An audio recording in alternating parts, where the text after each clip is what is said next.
دکھ جس سے انسان متاثر ہوتا ہے، اس کی ایک قسم وہ ہے کہ جو ہمارے ارادہ اور اختیار سے باہر، اللہ کی مشیت سے، اللہ کے اذن سے، اللہ کی مرضی سے آتا ہے۔ اس کے لیے ہمارا کام صرف برداشت ہے۔ جو شے بھی ہمیں برداشت کی صلاحیت عطا کر دے وہی اس کا علاج ہے۔ جیسے آپ کو معلوم ہے کہ بخار بہت تیز چڑھا ہوا ہے، اس کی دوا نہیں ہے اسپرین یا کوئی اور پیراسیٹامول، بخار کی شدت کو کم کر، وہ کوئی علاج نہیں ہے۔ علاج تو ہوگا اگر معلوم ہو کہ کون سے جراثیم ہے، کس کی وجہ سے ہے، اس کا صحیح اینٹی بایوٹک کون سا ہے، وہ علاج ہوگا۔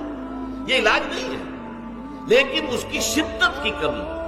اور اس کے اندر جو احساس ہے جھیل جانے کا، وہ انسان کے لیے آسان ہو جاتا ہے۔ یہی مضمون آیا ہے سورہ حدید میں بھی، ما اصاب من مصیبت فی الارض ولا فی انفسکم، یہاں کھول دیا اس مضمون کو۔ میں نے عرض کیا تھا نا کہ یہ آفت سماوی بڑے پیمانے پر بھی ہو سکتی ہے، زمین میں یعنی زلزلہ آ گیا، فلڈ آ گیا، طوفان آ گیا، ولا فی انفسکم، خاص تمہاری جان میں، تمہیں بخار ہو گیا، تمہیں ٹی بی لگ گئی، تمہیں کوئی اور بیماری آ گئی، تمہیں کینسر ہو گیا،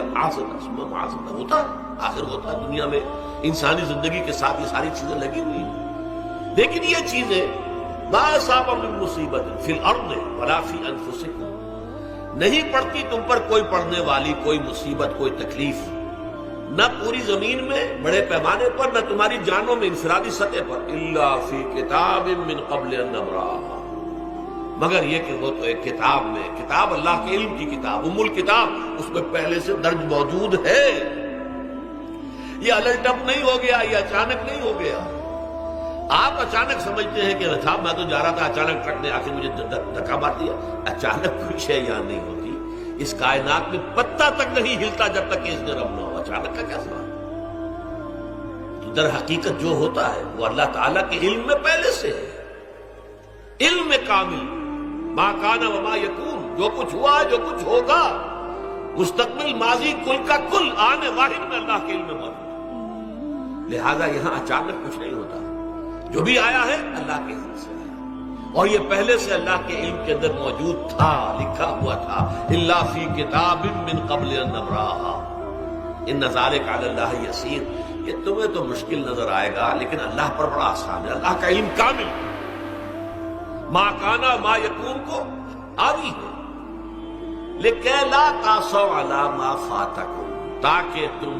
افسوس نہ کیا کرو ان چیزوں پر جو تم سے چھوٹ جائیں، جاتی رہیں، چھن جائیں۔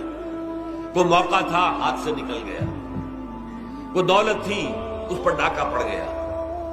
کوئی اور مصیبت ہے وہ آ گئی،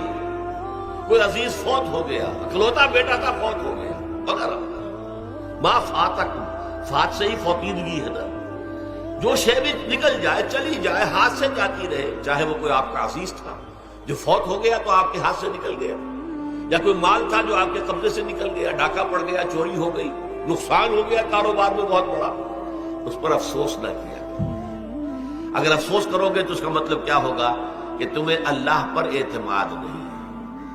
یا تم سمجھتے ہو کہ اللہ کے سوا بھی کوئی ہے جو یہ کام کر سکتا؟ کائنات میں تو ایک ہی کی مرضی چلتی ہے، وہ ہے اللہ۔ لہذا اگرچہ وہ کسی کے ذریعے سے تکلیف آپ کو پہنچی ہے، کسی نے آپ کو پتھر مارا ہے،